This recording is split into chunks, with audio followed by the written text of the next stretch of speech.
बहुत गहरा महत्व रखते हैं। सबसे पहला आता है गर्भाधान संस्कार। यह एक उत्तम संतान की उत्पत्ति से शुरू होता है। इस संस्कार में यह केवल एक जैविक क्रिया नहीं होती, बल्कि यह दो माता पिता के शुद्ध आचरणों द्वारा एक दिव्य आत्मा को आमंत्रित करने का एक यज्ञ होता है। फिर हमारे दूसरा संस्कार आता है पुंसवन संस्कार। यह गर्भावस्था के दूसरे व तीसरे महीने में होता है। इसमें जो शिशु होता है इसका लक्ष्य शिशु के गुणों को बढ़ाना होता है, अर्थात हम इसमें यह प्रयास करते हैं जो शिशु की शारीरिकता है व मानसिकता है उसमें बढ़ोतरी हो।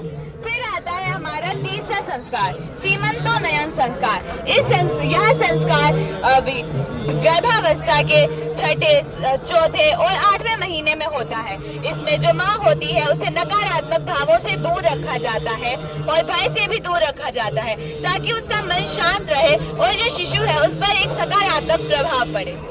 फिर आता है हमारा चौथा संस्कार, जो कि है जात कर्म संस्कार। यह शिशु के जन्म के तुरंत बाद होता है। इस संस्कार में शिशु के कान में ओम नाम का उच्चारण करा जाता है, ताकि उसे उसके लक्ष्य के बारे में पता चले। फिर आता है हमारा पांचवा संस्कार नामकरण संस्कार। इस संस्कार में शिशु का नामकरण करा जाता है। उसके जन्म के कुछ दिन ही बाद नामकरण का अर्थ होता है उसका नाम रखा जाता है, जो कि केवल हमारी पहचान नहीं होती, बल्कि हमारे भविष्य की दिशा को तय करने का एक प्रतीक भी होता है।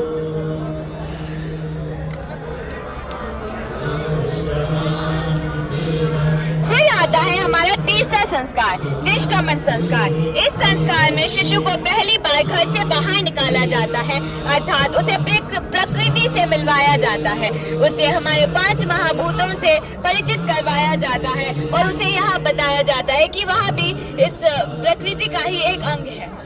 फिर आता है हमारा 7वां संस्कार अन्नप्राशन संस्कार।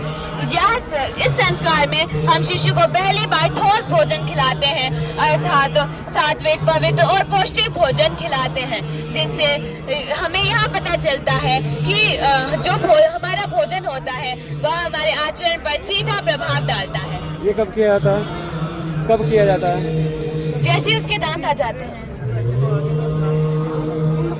फिर आता है 8वां संस्कार चूड़ा कर्म संस्कार। जो जैसे ही शिशु थोड़ा और बड़ा हो जाता है तो उसका मुंडन करवाया जाता है और उसकी शिखा रखी जाती है, जो कि इस बात का प्रतीक है कि जो शिशु है वह शारीरिक रूप से शुद्ध है।